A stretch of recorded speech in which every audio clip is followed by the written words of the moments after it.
Today's weird thing that's changed in a short period with the expansion of the PPFF movement, I think, and definitely through social media and the mentality of how we've been raising kids, because it's coming from young people for sure.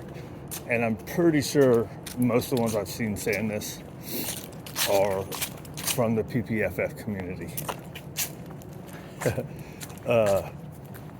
But I've been seeing quite a few posts lately that say you only have to train 10 to 15 minutes a day.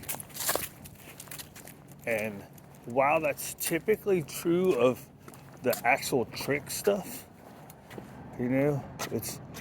they say it's better just to do 10-minute sessions. But some dogs need 2 or 3, and it's been people with like shepherds or Malinois too, also I should say. But that's typically true to give most dogs their mental stimulation that they need. And that's all. You don't want to overload them with a whole bunch of stuff. But that's usually why a lot of us like to go 10, 15 minutes and then give it a break when we can. Whereas traditionally, you do a whole 30, 45 minutes. And so that's what I typically do is 30, 45 minutes, and I'll do a high energy, then bring it down, a high energy and bring it down. And I think where this comes from is they're trying to say not to be intimidated to work with your dog. Like some people are like, oh man, I could never have that dog because I'd have to work so much, right? Oh my God, you must work that dog all day long. And so I understand that aspect of it. However, the traditional thinking is dogs are learning all day, right? So all day long, they're looking at what they can get away with. Like I'm letting him get away with a bunch of crap right now while we're supposed to be structure walking, right? So I'm letting him get away with this right now. So when we're supposed to actually be moving, this is going to be messing us up. He doesn't have to pee, right? So anyways, the point was they're always learning what they can get away with, because they're going to do what they want to do. They're opportunistic. They're animals. Hey, I want to play with everything. I want to chew that. I want to chew this. So traditionally we say, hey, look, training's an all-day thing. But that's because of all the other stuff, right? So they're either learning to be calm and chew a bone inside, or they're learning to chew on your furniture inside, right? So all that is training.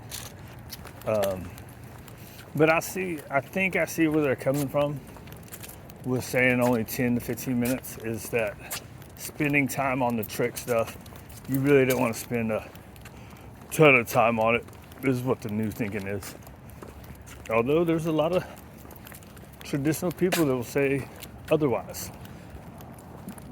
So just working it out with your schedule and the dog's needs, right? So, where was I going? Oh, but the problem that I see with saying, oh, you only need 10 to 11 minutes is that's given there's a, what's that, subliminal? Not subliminal. There's I don't know. That gives you the opportunity in the back of your mind to say, oh, I only have to spend 10 to 15 minutes. When you don't. There's almost 0 dogs where you only have to spend 10 to 15 minutes with. Come on, buddy. You got me behind the pole, so I'm distracted, not paying attention. Go. That's me, right? He didn't do it, I did it. But you see how I blame the dog? That's what we do, right? We always say the dog did it. When it's us that allowed it, you allow it, you reinforce it. So anyways, don't be lazy. Training really and truly is all day long. It's not necessarily every second, but it's all day, right? It's letting them know when they're doing good, You don't have to all the time. If they're being good laying there, you don't have to go over there. I've seen, there's this one group of people that I got a lot of really cool stuff from. They do this thing called ninja feed. If your dog is just laying there sleeping on his bed, go over and put a couple treats in front of its face. And it's like, so the dog smells it and he wakes up and he gets the treat. He's like, oh, yay, boy. He's not going to put that together with the fact that he was sleeping. He's going to put it together with, oh, boy, there's treats there. At least that's how I see it. But I don't know. There's a lot of silly stuff that we do for us, which is cool. I mean, hey, that stuff makes you happy doing that stuff. By all means, do it. That's the way it should be. You do what's good for you and your dog. Just don't let all that stuff that you see allow you to be lazy, right?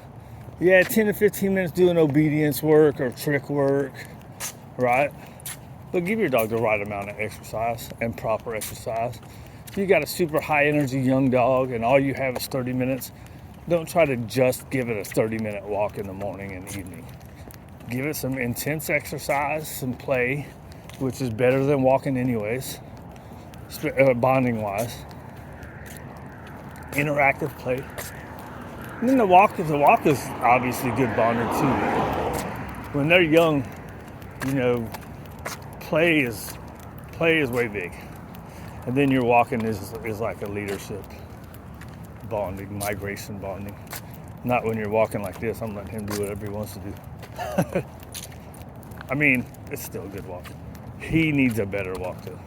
I should be more disciplined about the discipline part of our walk. Because at the very start, I let him do all that sniffing crap, and then I usually let him do it up here by the school. Because in hopes that he'll do a second poop right there, and I can put it in the dumpster instead of having to carry it all the way to the neighborhood. Anyways, the point is, don't be lazy. Yes, you probably only need 10 minutes of training, of actual, well, I don't know how to call that, of trick training, right? But all day, dogs are learning. So you're either reinforcing good behaviors or bad behaviors. Anyways, out of here. Don't be lazy. Play with your dog. Walk your dog. Exercise your dog. Don't just throw it in the backyard. That's boring. Or even if it's not just boring, it's just nothing. You got to do something with them. That's why you got them. You got them to do something with them. So do it.